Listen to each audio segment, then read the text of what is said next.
connais ce moment quand tu arrives en salle de réunion, tu te poses avec l'équipe projet, mais tu te sens pas vraiment la bienvenue. Tout le monde le sait, tu es là pour dire non, tu es la sécurité. Pour tes collaborateurs, tu es là pour les brider, les empêcher d'avancer, ou bien même parfois les faire reculer. Tu es le monsieur non, le rabat-joie, celui qui va leur expliquer pourquoi cette super nouvelle idée est en fait un peu trop risquée. Dans la tête du collaborateur moyen, la cybersécurité, c'est pas vraiment un partenaire, c'est un frein, c'est un peu comme un gendarme. Un flic. Et si on se disait la vérité aujourd'hui? Pourquoi en 2026, malgré toutes les cyberattaques qu'on voit passer à la télé, tout ce qui se passe au niveau de la cybersécurité, nous sommes toujours considérés comme les emmerdeurs de service? La première raison pour laquelle la sécurité est mal vue en entreprise, c'est le business, et plus particulièrement la direction financière. Soyons clairs, pour un directeur financier, ou un PDG, la cybersécurité, c'est plutôt un centre de coût. C'est une assurance qui coûte très cher. Le marketing, lui, rapporte de l'argent. Les commerciaux rapportent de l'argent. Le développement crée le produit qui apporte l'argent. Toi, tu coûtes cher en licence EDR, en firewall, en consultant, en pentest. Et le pire, c'est que quand tu fais ton travail parfaitement, il se passe rien. C'est le paradoxe de notre métier. Notre succès est invisible. Personne ne vient te féliciter parce que t'as pas été hacké ce matin. Par contre, le jour où tu demandes 100K de budget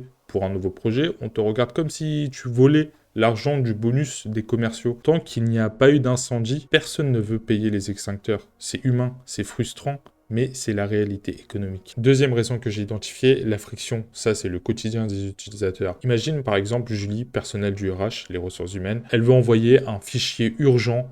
Toi, la sécurité, tu lui imposes un mot de passe à 16 caractères avec des caractères compliqués.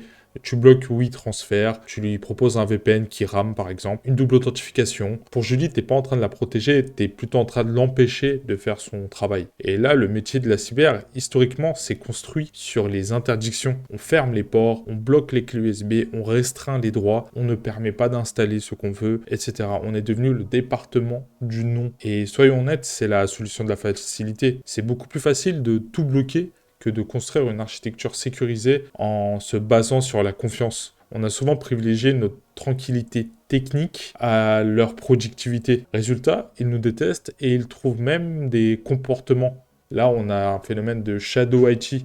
Ils font les choses en secret, si on veut. Et maintenant, la troisième raison, celle qui fait le plus mal. Nous, si la sécurité est mal vue, c'est aussi parce qu'on est souvent imbuvable. Il y a une arrogance technique dans ce milieu qui est toxique. Combien de fois j'ai entendu des administrateurs système ou des analystes SOC se moquer des utilisateurs? Ah là là, regarde ce qu'elle a fait, Monique à la compta. Elle a cliqué sur le lien de phishing. Quel boulet, c'était pourtant facile à voir. Le problème se situe entre la chaise et le clavier, pas vrai? Arrêtez avec ça, franchement. Monique à la compta, elle est experte en bilan comptable. Pas en analyse d'URL malveillante. Si elle a cliqué, c'est pas parce qu'elle est stupide. C'est parce que notre système de défense a échoué en fait. Aussi, c'est pas parce que tu t'adresses à du personnel non technique, par exemple des managers, etc., que tu dois les prendre de haut. Tu n'es pas supérieur à eux parce que tu sais comment fonctionne un firewall. C'est à nous de vulgariser, d'expliquer les choses d'une manière compréhensible par tous. C'est aussi une qualité à avoir. Tant qu'on parlera aux gens avec condescendance en utilisant un jargon technique incompréhensible par eux pour les faire se sentir inférieurs, en fait, on restera les geeks parano du coin, du sous-sol même.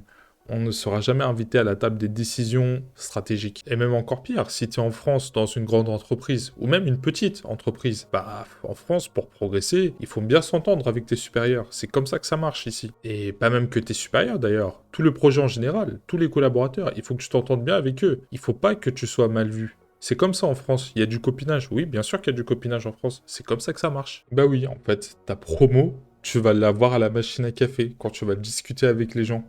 En vrai, c'est ça. Tu vas être bien vu, les gens vont avoir envie de parler avec toi, tu vas être une bonne personne en tant que collègue. Tu peux penser que le copinage, c'est un peu antinomique avec l'efficacité. Et t'as pas forcément tort, je suis pas en désaccord avec ça. Mais ici, on est en France, on n'est pas à la Silicon Valley aux States. C'est comme ça que ça se passe. Ils cherchent des gens qui passent bien en entreprise. C'est comme ça. Mais du coup, c'est quoi la solution? Est-ce qu'on est condamné à être mal vu?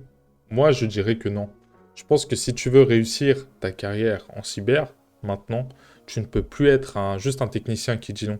Tu dois devenir quelqu'un qui aide le projet, qui comprend le métier. Au lieu de dire non, on ne peut pas utiliser cet outil parce que c'est trop dangereux, tu dois dire ok, je comprends que cet outil va vous faire gagner 20% de productivité par exemple, parce qu'on aime bien les KPI, tu vois. Mais voici les risques et voici comment on peut le configurer d'une manière sécurisée pour que vous puissiez l'utiliser sans mettre la boîte en danger.